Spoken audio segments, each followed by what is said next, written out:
Good morning. Welcome to Monday Morning Coffee and Chat with Hallee Bridgeman. I'm so happy you could join me. I'm going to get my microphone up so that y'all can hear me. So I'm back. Yay. I took the month of September off after taking off all those weeks that I was writing those books. And then September hit, and I just was like, I just need to take a break. I had lots of stuff going on with Facebook. If you didn't see my blog post from last Wednesday, I can put it in the chat.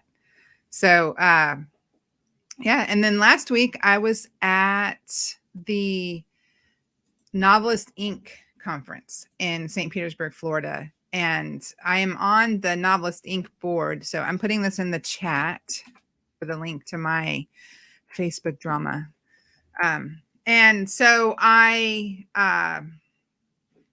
was down in St. Pete, and I'm on the Novelist Inc. board. I'm the secretary of the board.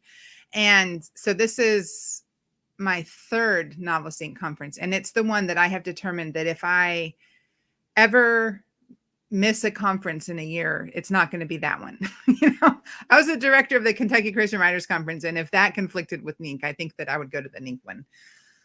So it's just an amazing conference. And one of the things about it is that the people that are there are professional novelists, basically. They in order to be a member of NINC, you have to have so many sales, or like make a certain amount of money, or make a certain amount of money on a book contract.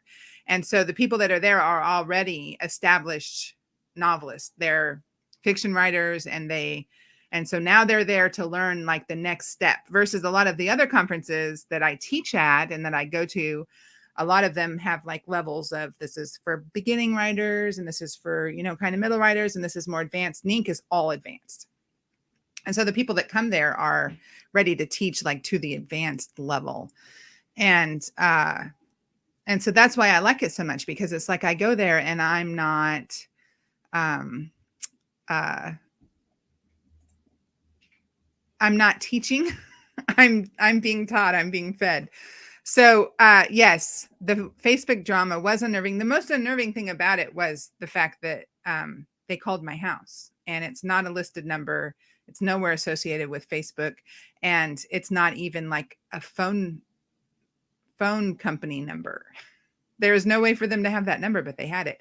And the only thing I can think of is that it's a voice over internet phone. So we have it connected to a hard drive in our home, and they must have accessed the computer. That's the only way they got the number. And that is unnerving. So yeah, I just came back from NINC, and it was great. And so that really works for today's question, which is, what do you most get out of writing conferences? And that's a great question, because everyone goes to writing conferences for different reasons. But one of the main ones, like that almost every writer will say, is that they go for the connection with other writers. Because, this 7x7 room that I'm in is pretty much, my writing world. And so beyond the door is my family. But if I'm like immersed in writing, this is where I am, and this is what I'm doing. And I'm not going to a water cooler and connecting with other authors. And I'm not, having a daily like connection, and other than through text or email or social media.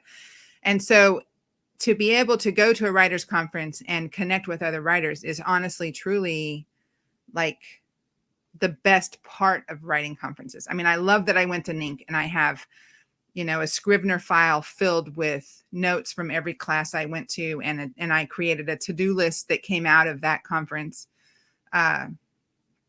But the fact is that I had friends there. Susan Tisdale was there, and y'all know that I absolutely adore that woman. And it was so nice to hug her for the first time since COVID. And I had other friends there that were all rooming together, and we had met previously in like a writing retreat and have plans to do it again in March. So like every 6 months, the plan is for the 6 of us to meet every 6 months to have like brainstorming sessions, marketing sessions. We have a Zoom tomorrow morning or tomorrow afternoon that will be intended to like brainstorm. Here's what we learned at NINC and let's, apply it to our writing kind of thing. And I love that. I love that I have those women in my life. And those women all write Christian romances, but all different genres: historical, contemporary, suspense. There's just all different genres of Christian romance in the collection of the 6 of us. And so I think that really makes us a stronger group because we all have different writing strengths and styles, and it's really phenomenal to be part of them.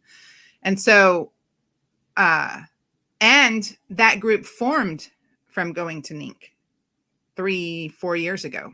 So that's kind of cool, and all the other people that I've met over the years, that it's so nice to see them, when you walk into a conference and there's a lobby full of people and it's like, oh, hi, oh, hi, oh, hi, and the plane coming home, I, saw 3 people I knew. And so the personal connection is a definite. What I can learn from it is always great, especially at NINC. But another thing that I really get a lot out of conferences is to teach and to be present and available to mentor and to teach. And I really love that. We learn online constantly, so face-to-face meetings make friends so amazing. And that's very true. Yes, definitely.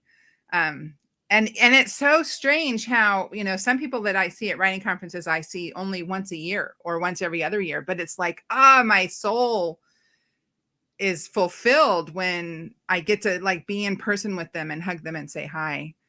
But then I also, like I said, I love teaching at conferences too. I love it. It's strange because when God really impressed upon me to start speaking, I was like, no, I'm not a speaker. I don't think that you're talking to the right person. You dialed the wrong number.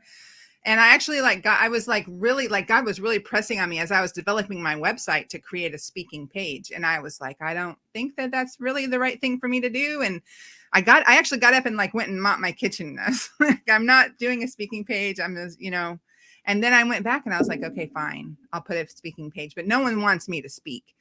And I put up a speaking page, launched my new website. And the next morning I had 3 requests for me to speak. And it was like, how did that happen? But it was, that's how God works. Right.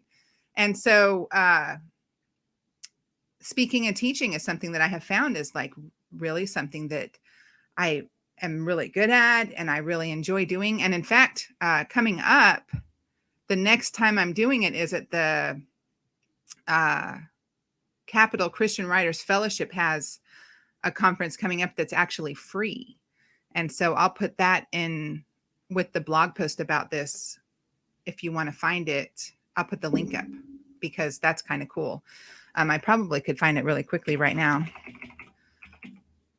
So I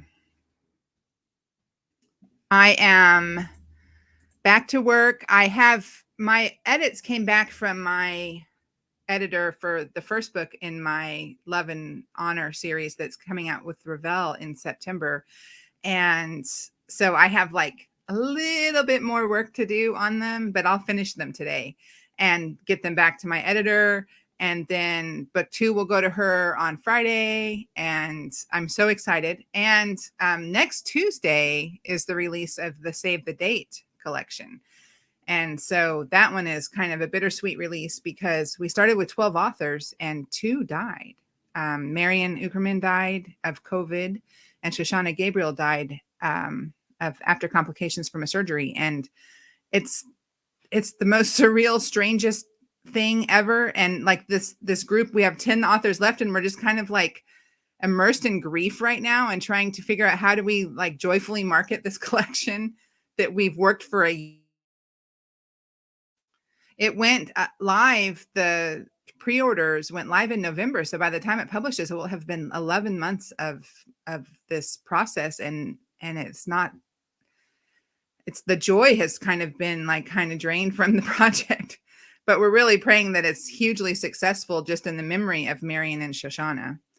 So, but as you can see, I have my Kanban board ready to put up for the last quarter of 2021. Can you believe that? Holy cow, it's October, y'all. And I'm really excited. I have my notebook of my goals for the quarter, and I've been praying over it. And when I finish that, when I hit send to Ravel, then I can focus on setting up my goals for the quarter. So other than that, that's my update. I hope you all have a great week. I'm back permanently. So I'll see you next Monday. So have a great week. God bless you.